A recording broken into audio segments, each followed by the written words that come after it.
An open letter from the players to the directors over at Psyonix Studios, guys, following the acquiring of Epic Games, and one of the most upvoted, if not the most upvoted post ever on the Rocket League subreddit, and that's why we're talking about today. I hope you guys all enjoy. I'll certainly be linking some things down below if you guys want to actually look through that Reddit post alongside some other posts from people out there affected by all of this Rocket League news. Amidst the time, I would say competitively, Rocket League has reached its peak following last season. Viewership-wise, player base-wise, certainly is the truth, but other impending issues with the game are certainly being brought to light, which I'm going to clarify for all of you and the backing behind those same reasons. Now, when it comes time to being compared to Overwatch League troubles, that's the removal of top talent out there, which has begun and probably will hopefully end with the likes of Lawler. And I say hopefully end because when you talk about top talent, when you talk about a recognizable face from an outside perspective, I talk to people in this office who are fans of Rocket League, and Lawler is one of very few talent they actually know and recognize the name of, and he is now not going to be a part of the next season of RLCS broadcast, and he is the definition of top talent who has been there ever since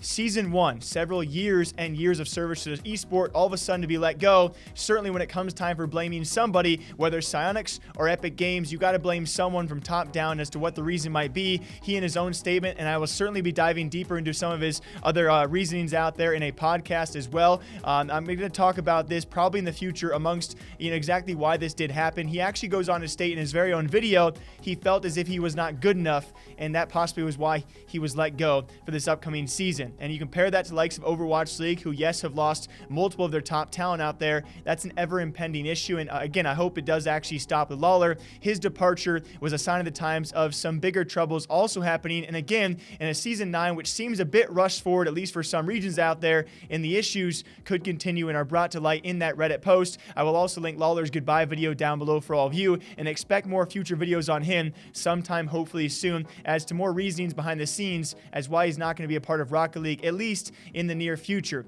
Now, amidst this, we also have regional issues. We talked about this actually many months ago, the acquirement for RLCS of the South American region. That's a gigantic thing to acquire, and ever since then been in development. But if it comes at the cost of another region, it goes from being a giant positive to a giant trade-off. That's going to be OCE. Their issues also cited by CJ responding to a Reddit post about this, guys. The scheduling of events out there, the dates of events and qualifiers have been a gigantic issue of miscommunication and mismanagement. So again, if you acquire a gigantic region, which could be viewership-wise even better, that being South America, obviously promising talent there as well, should only get better going forward. If you acquire them but lose another in the fallout, is it really worth it? So certainly some management, whether from Psyonix or Epic Games, is following through in one of our major regions out there. And yes, I called OCE a major region, especially when it comes time for personalities and a scene out there in esports that has very few regions. Losing any region is going to affect viewership, player base, and the game itself.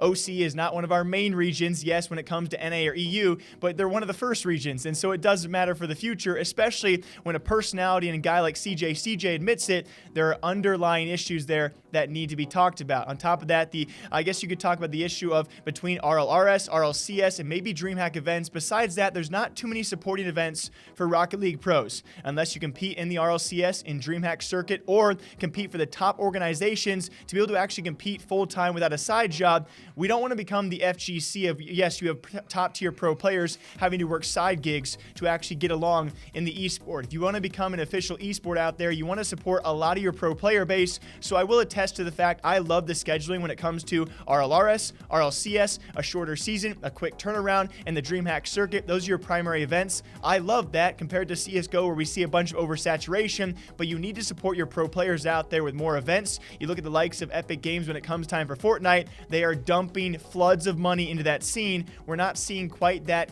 yet when it comes to Rocket League, so that's another issue that I think needs to be noted. It's not a top issue out there like losing top talent like Lawler without issuing a statement. That's ridiculous. It's not the same issues with an entire region of OCE, but it's still an issue that is ever impending and hopefully not going to get any worse, which I don't think it will. And then lastly, in two topics out there, let's not forget about Epic Games' little baby, right? Probably a big reason as to why they acquired Rocket League besides the obvious growth as an esport. I think it's going to be, again, I'm a Rocket League fan too. I really do love this game competitively, and from a viewpoint perspective, it's just fun to watch. It's adaptable and it's very viewer friendly, I would say, has a bright future. That's what Epic Games saw in this game and acquired Psyonix Studios for this reason, that being the item shop.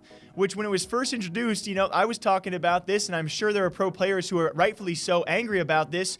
And again, when it comes time for your RLCS competing teams, for you to release an esports item shop with only a select team, or select teams out there, I should say, getting items, and others that compete in RLCS that don't get them, how is that fair? When it comes time to supporting these players who need the support, not all of them, but certainly a lot of them do, when it comes time to making a living playing Rocket League, the fact we had some organized teams out there in the RLCS who got items and others like Triple Trouble who didn't, and amidst a few others who didn't because they weren't tied to an organization, and some even were and didn't get it, it made zero sense. And certainly that communication, that management needs to be changed, because if you're a pro player and all of a sudden you're competing against RLCS teams and you see their items in game and not yours, you got to question what the heck is going on here. Very lastly, a strong focus apparently of Psyonix for the future of Olympic sport being Rocket League. We've talked about this for probably close to 2 years now. When it comes time for Olympic esports, Rocket League, I will agree, is family friendly, it's viewer friendly, and has the highest chance of being an esport, if there are a few, to be nailed for an Olympic esport.